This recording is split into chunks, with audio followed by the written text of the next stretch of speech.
Эгикал – крупнейший башенный комплекс замкового типа на отроге горы Цейлом. В нем находится 6 боевых, 5 полубоевых и 50 жилых башенных сооружений с различными пристройками, опоясанных мощным двойным кольцом оборонительных стен. Археологические раскопки на территории Эгикала датируются 3-м тысячелетием до нашей эры.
Эги – имя основателя, а Кол означает «крыша от дома».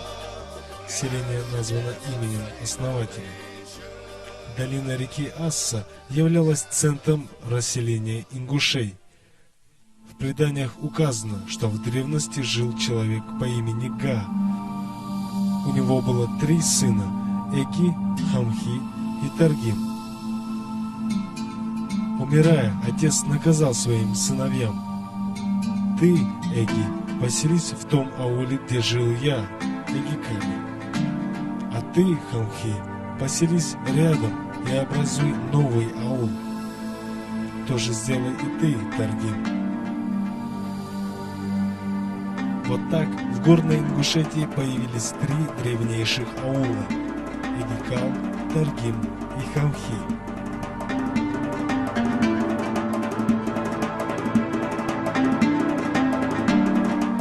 Жители контролировали шелковый путь, который шел с востока на запад через горную Ингушетию, собирая пошлину и занимаясь торговлей. Это давало им приоритет перед жителями других башенных комплексов. Из Эгикала происходят известные ингушские фамилии. В позднем Средневековье Эгикал являлся административно-политическим, экономическим и культурным центром не только Халдаевского ущелья, но и всей горной Ингушетии. Он заслуженно славился своими многоопытными разнопрофильными ремесленниками, знатоками обычного горского права и народной медицины, талантливыми музыкантами и отважными воинами-наездниками. С поселком связаны многочисленные содержательные историко-фольклорные сюжеты.